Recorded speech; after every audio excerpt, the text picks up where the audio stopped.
San Remo, a small, picturesque town on the shores of the Mediterranean. Most people know it for its sparkling music festival, its colorful streets, and the warm, gentle breeze that flows from the sea. Yet, beneath this charm of palm trees, sunlit villas, and cobblestone streets, lies a story few remember.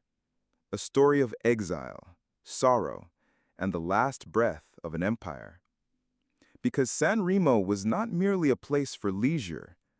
For a fleeting moment in history, it became the refuge of the last Ottoman Sultan, Mehmed VI, known as Sultan Vahdeddin.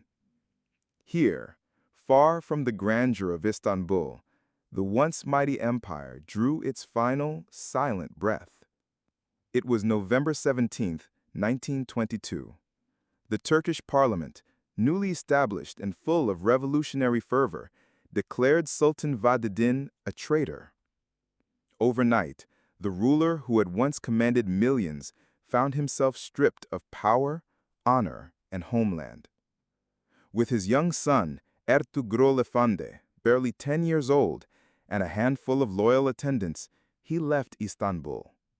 The city he had known all his life, the streets echoing centuries of history, now receded behind him, leaving only the ache of exile.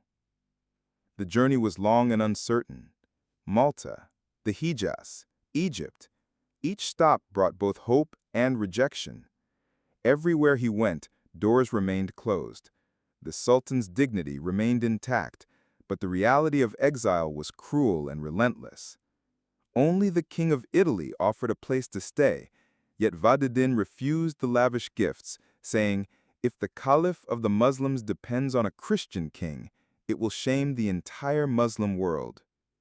Despite this principled stand, he had no home, no throne, only the cold uncertainty of a displaced man. Finally, San Remo welcomed him.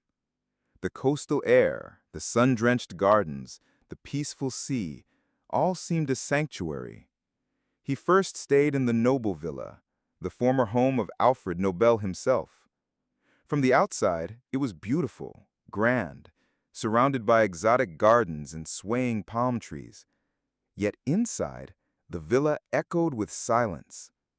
The Sultan, once ruler of millions, now walked its halls in solitude, a king in a gilded cage, stripped of his empire, of his court, and of the world he once commanded.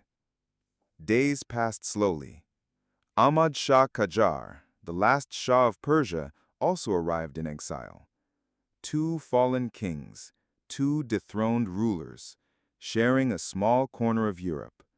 They exchanged stories, memories, and regrets, finding fleeting comfort in each other's company. But even this companionship could not lift the heavy weight of sorrow that hung over San Remo like a persistent fog.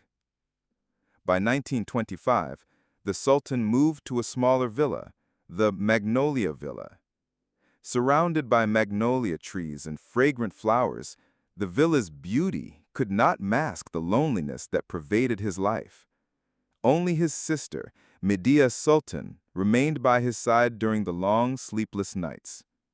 Hours were spent in quiet conversation, reminiscing about the past, and sometimes in silence, staring out at the sea that stretched endlessly beyond the garden walls.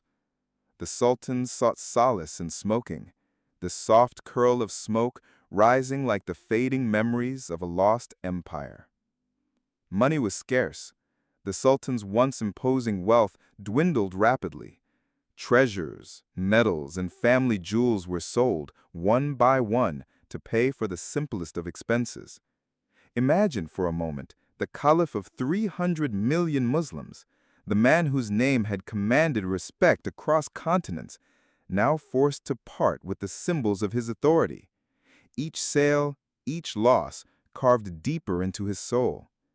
Every jewel that left his hands was like a knife twisting in the heart of a fallen king. As the years passed, his health and spirit waned. May 1926 arrived, and with it, a rainy night that would mark the final chapter of his life. Sitting with his family, Sultan Vahdeddin urged them to pray the night prayer, a simple act of faith in the midst of a life filled with turmoil. Hours later, when the prayers were done and his family returned, they found him lifeless.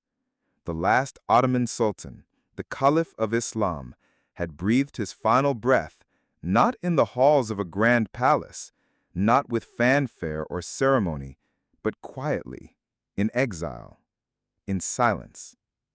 Even death could not bring peace.